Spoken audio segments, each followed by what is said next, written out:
Oo, may pinag-usapan na yung about music. Hindi naman yung first time na marinig ka dahil grabe, di ba, phenomenal ang Ama Kabugera. Talagang daming na-amaze kapag nagpa-perform ka on stage. Di ba? Pagdating sa pagsulat ng mga sarili mong kanta, Maymay, paano at paano yung how do you overcome yung kapag nandun ka sa moment of writing songs? Nagsimula po ako magsulat ng kanta nung 14 years old ako. Pero sa dahilan lang na parang diary. Kasi uso kasi diary dati po, di ba? Tapos magawa sila ng journal. Doon ako nahihirapan po yung ang nangyari na yung araw na to, yung mga ganun, hindi ko kaya. Hindi ko kaya. Kaya sa pamamagitan ng paggawa ng puslan ng kanta, parang yun na yung naging diary ko. Like for example, pag may crush ako, or kapag may nararamdaman ako lungkot, doon ko sinusulat lahat. Tapos parang naging journal ko na siya. Na hindi ko alam na pwede palang maging posible pala na isa yun sa mga potential na marunong ako na skills, na talent, na marunong ako magsulat ng kanta. Tapos kung nakita niyo po yung PBB, pinakauna ko nasulat ng kanta doon, yung Baliw. At meron pa isa yung kasama sila Kuya Makwedyo. Yun yung paglabas ko, hindi ako nagsulat ng Sir Christian yun. At novelty song, yun yung first novelty song ko din. At hanggang sa nag-stop yun, tapos nag-focus ako sa acting. Tapos after nung acting, bumalik lang ulit ako sa music. Dahil dun, lalo na dahil sa Ama Kabugera ko. Tapos, mas lalo na-discover lang yung writing skills ko nung pinasama na po nila ako dun sa music camp. At sobrang happy ako kasi hindi ko talaga malalaman sa essence, DJ, na na talagang, may potential pala talaga. Tapos ayun, nakagawa kami ng kanta. Yung nasulat ko lang ng kanta, nabuo namin dun sa music camp. At nagiging isa siya sa mga magiging parte siya sa album ko, upcoming album ko po. Wow, congratulations! Thank you po, Di ba grabe yung journey mo from novelty, bago pa yung Ama Kabugera, meron pa yan yung kakayanin, kaya. Di ba? May ganun ka pa nun, yes. Next, ang tanong magmumula naman kay Mikey Viñas ng Kapamilya Vines. Sabi ni Mikey, ngayon na meron ng bagong season ng Pinoy Big Brother, ano ang masasabi mo sa new season na ito? Exciting ba because of the collab of ABS and GMA? Yes, sobrang para sa akin, nung sinabi na mag-collab nga po yung GMA at ABS-CBN. Yan, tagal nga po sa mata nating mga kapamilya at mata ng mga kapuso na laging, kumbaga, yung mga fans. May pagbabanggabang lang natin. Yes po. At para gawin nila po itong collaboration na to, para sa akin, mas naging peaceful, kumbaga, yung fans ng Kapuso at Kapamilya. At hindi mo na, it will no longer see it na parang competition. Yes. It's like family na talaga. Masasabi ko sa season na ito, masaya sila lahat. Nakakatuto ka? May mga clips po, ganon. Hindi naman naging perfect kasi nobody's perfect naman. Lahat naman tayo may flaws, lahat naman tayo may mistakes. Pero syempre, hindi din naman yun yung magiging excuse natin to keep parang doing mistakes. Ako, like si AC, mahal ko si AC. Isa siya sa mga baby girl ko talaga. Matagal ko na siyang baby girl dito sa industry na ito. At dahil mahal ko siya, hindi ko tinotolerate din yung mga mistakes niya. As long as na you being responsible po to learn from your mistakes, then that's okay. At yun yung nakikita ko kay AC. Kung napapansin nyo naman sa PBB, every time na nagkakamali siya, nagiging aware siya agad, nagsusorry siya agad. Kasi it's part of growing eh. Kaya okay lang. Sino ba naman po tayo para hindi bigyan ng chance yung mga taong nagkasala? Tayo, hindi din tayo perfecto. Kaya, sa madaling salita, sana, instead of pulling people down, why not just help each other up to be better? Kasi at the end of the day, we all gonna end up in the same place. So, why not just choose kindness po as long as we're here pa? Thank you so much, Mai. At dahil usapang Pinoy Big Brother naman, ang susunod na magtatanong ay si Carlos Aragon of Mega Kapamilya.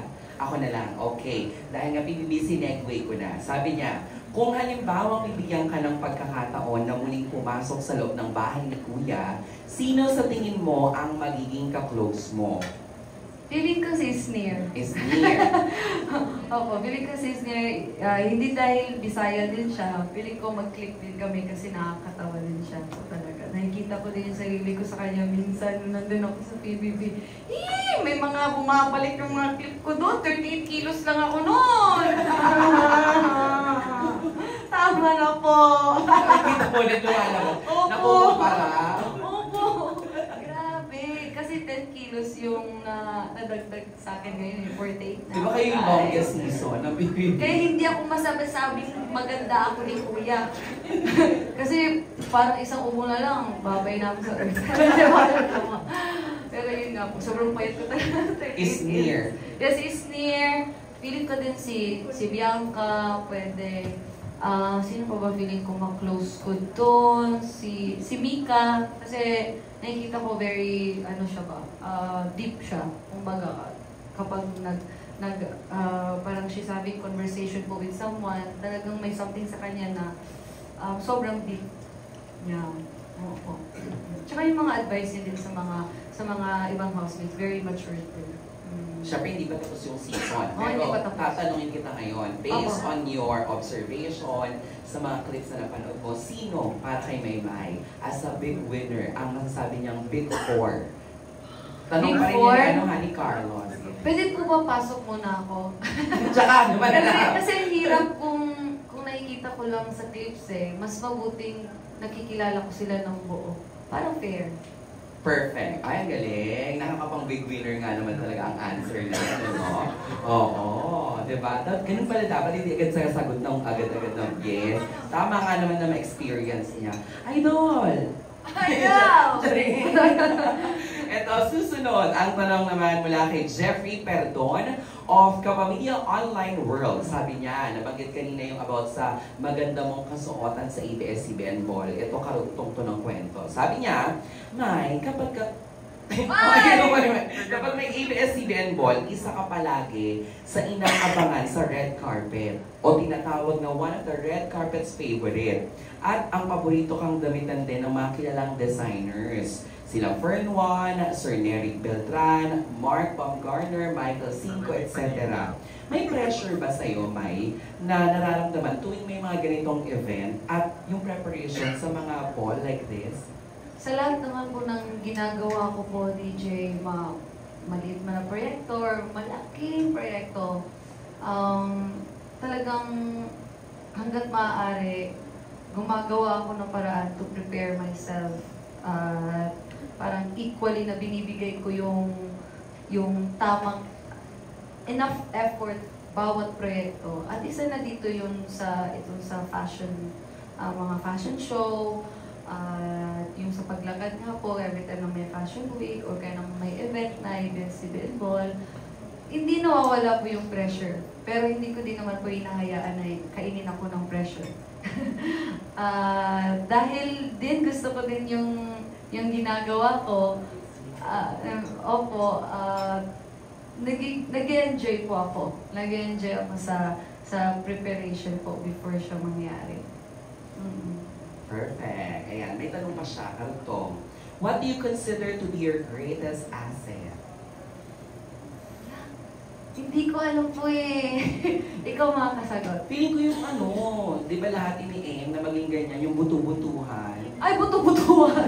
Hindi yung buto-butuhan! Ay, yun, di ba kasi, hindi kasi di ba buto-buto, di ba gano'n yung shows? Huwag niyong i-wish yung katawan ko kasi, kaya lang naman ako sobrang payat talaga po kahit anong kain ko dahil nga po sa may something sa gut ko.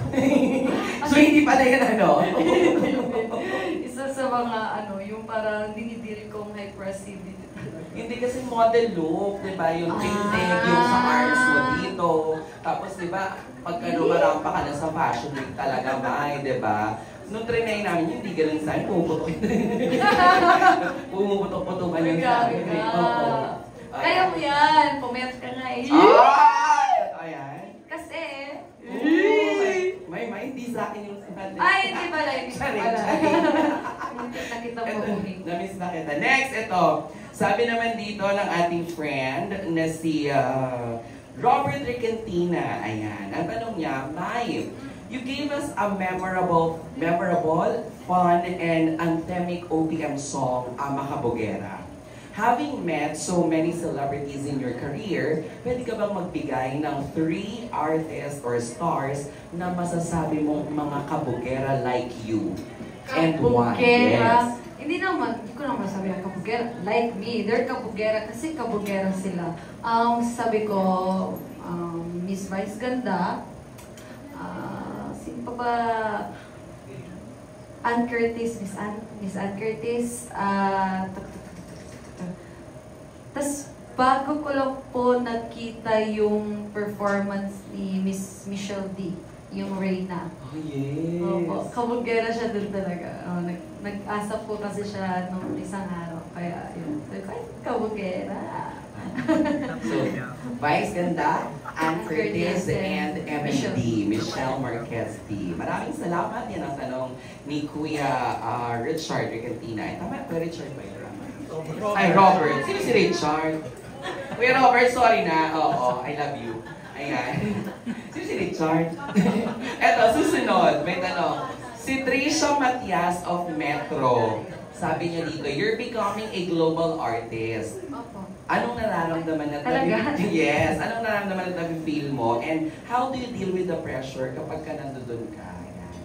Gaya ng sinabi ko sa DJ, di talaga mawawala ng pressure. Basta hindi ko siya hayaan na kainin ako talaga ng pressure. Kasi kung mangyayari yun, nawawalan ako ng control din po.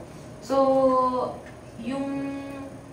ako very blessed po ako na binibigyan ako ng pagkakataon po na mas expand pa yung knowledge ko sa music po at yung trust po nila sa akin na naniniwala sila sa akin na I can be more sa music, hindi lang dito sa Philippines, kundi globally.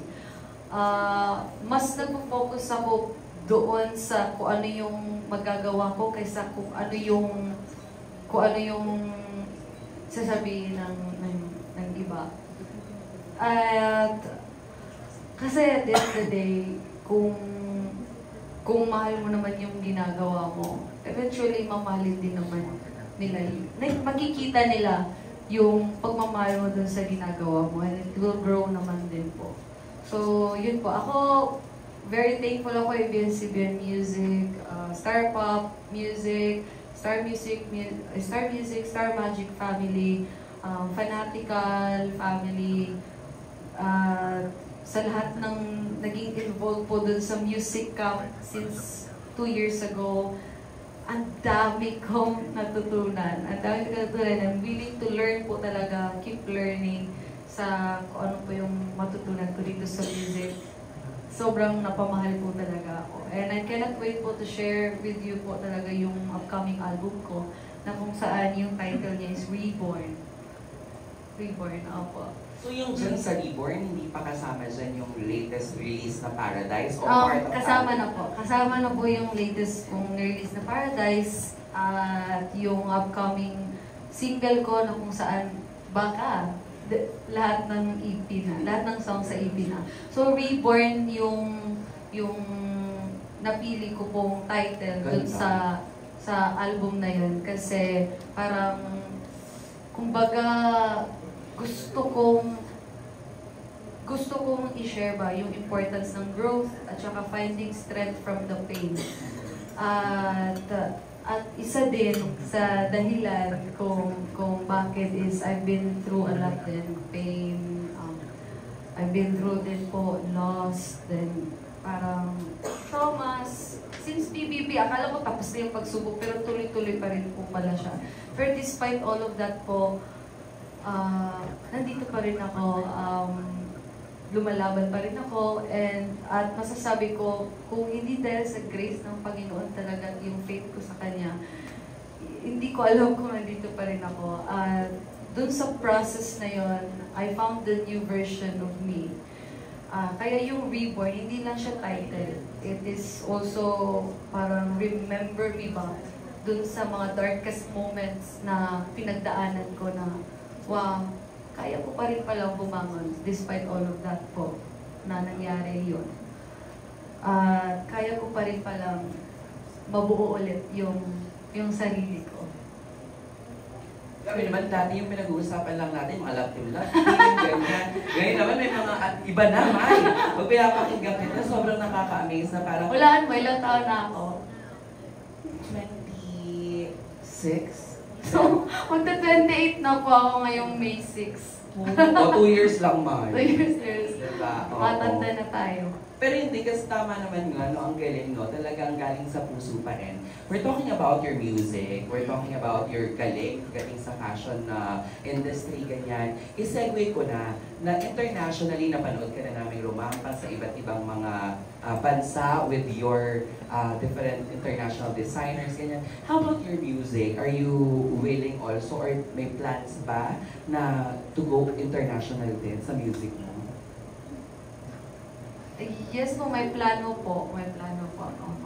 Yun lang po masasabi ko. Kasi si Miss Love, sabi niya, okay, yun lang. Hindi, wala siyang sinasabi daw. Wala. Konting patikim naman, ay. Kung may plano, siguradong maraming matutuwa without spoiling. Kasi di ba I remember sa Bini, nagkaroon ng collaboration with, not sure, yung Brazilian pang Mexican. Oo, yung ganun. Yung sa'yo, May, ano to? Ama Kabugera in a different language, gano'n? Ama Kabugera, Japanese version, Indian version, lahat. Oo. Ay, konting patikim lang sa mga nakamiss. Yung upcoming album ko naman po ay collaborative din naman po yun sa mga songwriters po from US. Kaya doon po magsisimula. So yun po. Wow! Ang taray niyan. Kamusta yung sa pag-arte bukod sa Happy Crush sa Netflix? Ayan.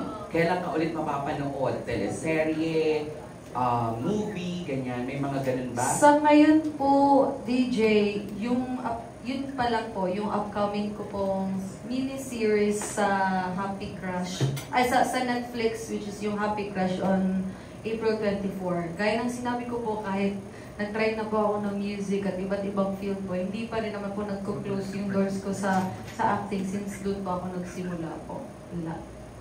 Nung nasa industry pa ako. At lahat din naman natin, syempre. Kahit pandemic, naglabas ng pelikula to, di ba? Oh, yes. And maraming salamat sa pagiging open. Na-miss ko to, nabitin ako dito. Magchichikahan pa tayo after this. Pero syempre, sigurado nga nag-enjoy din po ang lahat ng mga kapamilya natin all over the world. And it's been an honor to be your host for today's very, very special Star Magic Spotlight. Kaya naman, Maymay, lagi mo tatandaan, your energy is contagious and we are happy na nakabanding ka namin today. Sabi mo nga, 28 ka na, tama? Yes po! Ano, mag-28 na ako! Dahil mag-28 ka na, eto na. Hayaan mo muna na batiin at kantahan ka namin ng happy birthday. Huh? Kaya yes! Sabay-sabay tayo, let's sing a song! Happy birthday!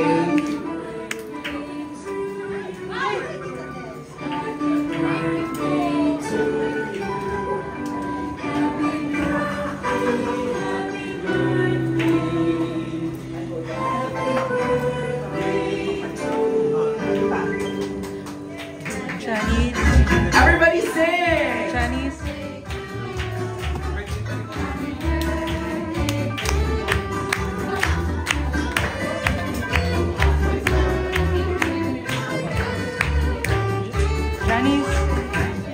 Okay, ayan, bye.